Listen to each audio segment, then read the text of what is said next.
Hand loaders, bullet casters, welcome back to my bench. Today, my friends, the topic on the Redding number 2 Master Mechanical Balance Beam Scale 505. But before we go much further, folks, I'm going to ask you to click that like button, subscribe, ring the bell. Let's get notifications sent to you every time I have some new content. But one more thing, I want you to check out Dad Skills University. Here's a card right here, folks. Click it, like it, subscribe it, because here with this channel, I'm going to be taking you from everything from grilling the perfect steak to automotive, home repairs, outdoor projects, you name it. Before we get off too deep into this, I would like to go over this scale's mechanical nature. It incorporates this balance beam, which is calibrated. It uses a magnetic dampener to help kind of settle down some of the quick rapid up and down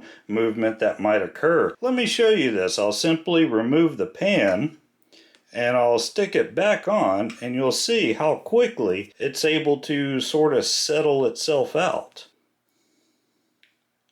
The magnetic dampening, sort of like the shock absorber on a vehicle. Without it, there might be a great deal of bounce. This knob right here is where we will make the adjustments to calibrate and guarantee that our scale is zeroed out. The base appears to be a very good quality aluminum cast with Redding's name right down the middle. It's neither tacky nor way too obvious. It's just kind of a subtle reminder of who engineered and designed this scale. The powder pan is well designed. It's ergonomically correct for being able to pick it up and transfer powder, unlike some pens that work, but they're just a little less smooth to operate.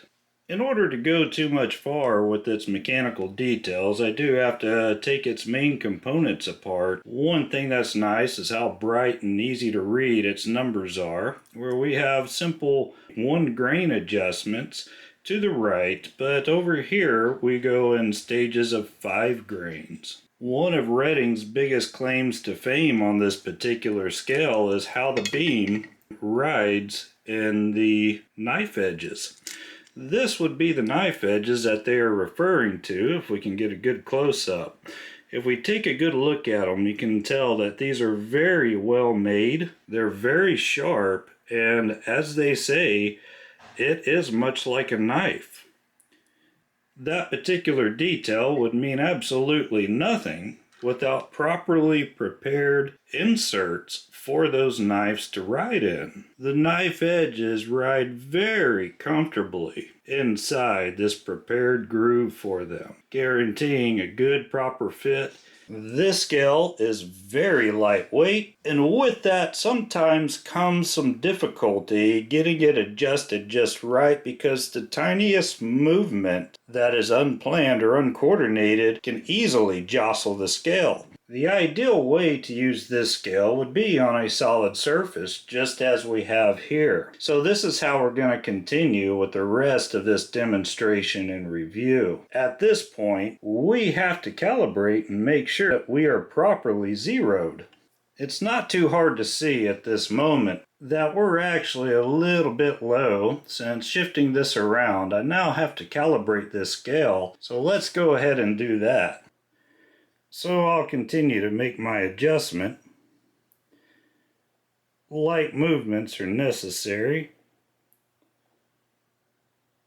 All that being said, it's not impossible to actually zero the scale properly. I'm also going to make a suggestion to always kind of keep a level nearby, because it is very critical that this is properly leveled. We want to not only check on one axis, but we want to check on another axis as well. And yes, we are completely level. So now that our scale is zeroed out, I think it's a good time to check and verify that it actually reads accurately. So I'm going to start with a 20 grain check weight. So I'll move this over 20 grains, which would be 4 marks. So here's a 20 grain check weight.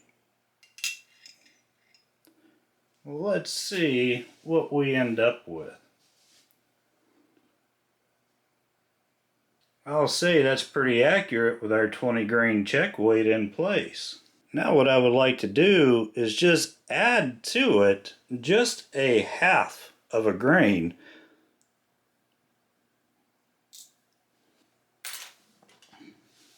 So as we can see right here, we climbed from our 0 to a 0.5. That's a very handy feature of this scale right here to the left. It allows you to see those small graduations. Just for giggles, let's add 10 more grains. Now clearly that's too heavy for our setting. However, we can go ahead and add 10 more grains. 5, 10. So we've added the 10 grains, and it's still showing that we have that half a grain from the little half grain check weight. So I think now what would be reasonable to do is remove that check weight.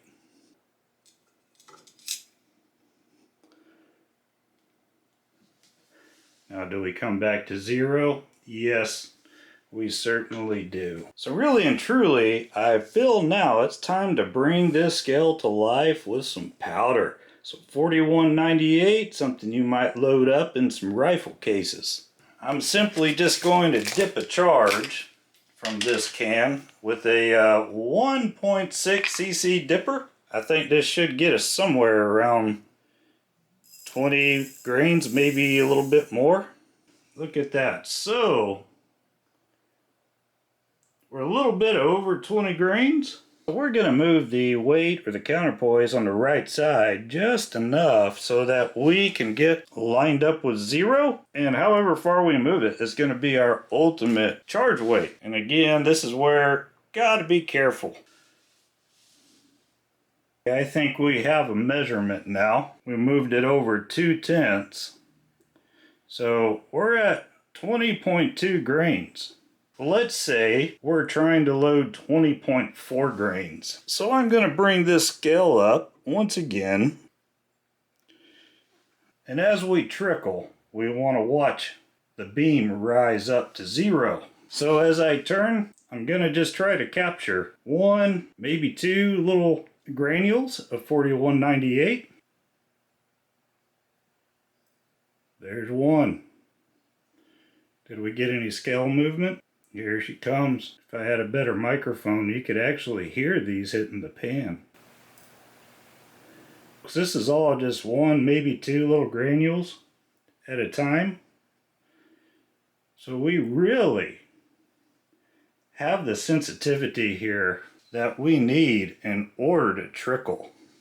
So we have a very nice American-made scale that can be used with the trickler, like what we just saw here, how it was very easily registering the drops of 1 or 2 little granules. Currently, in today's pricing, it looks a lot like the cost for one of these might run somewhere between 125 and 150. Of course, do a little bit of shopping around. There's always deals to be had. There are some much cheaper alternatives. If what you're looking for specifically is a balance beam, there is certainly the RCBS, the Lyman, and all of them provide a very accurate scale. I think what sets this apart is its known reputation for its sensitivity. So for those of you who are trickling up loads and looking for that very sharp 1/10 of a grain accuracy is likely going to be one of your best options. However, there was a defect with this scale. It took me a while to realize that it was actually off by half a grain. A simple call to Redding. They said, hey, we've got a lifetime guarantee, send it to us. I said, hey, great, send me a shipping label. Well, they won't do that. And I guess that's their decision. However, I do feel like in today's environment, in today's market, we really appreciate companies who will just send you that shipping label and say, okay, send it to us. We'll fix it. We'll get it back to you. Redding doesn't do that. It's going to be on your dime. Now, as you can see, it works great. I absolutely love this scale, and I was a little bit disappointed that I had this defect. That is their policy, folks, and it's probably good to understand before you go into a major purchase. But I decided to list it as a con just simply because I've seen too many times where companies will just send you a shipping label whenever you call them and let them know you're dissatisfied with the performance of their product. And that gives them a chance to fix it without you going into further investment in that product. But number two, there's one more con, and it's pretty well known. The adjustment knob is really small. A lot of folks have suggested that Redding should provide a larger knob. This likely would help with some of the adjustment problems where it's easy to accidentally jar the scale. But truth be told, though I list it as a con, I don't feel like it's a deal breaker. So enough about the cons, let's move on to the pros. This scale is very accurate. This scale is very sensitive. Will hold zero very well. And of course, with all scales, always be cognizant of things like ceiling fans, things like air conditioning or heater vents causing a draft. Well, folks, thank you. Like, subscribe. Let's myth out.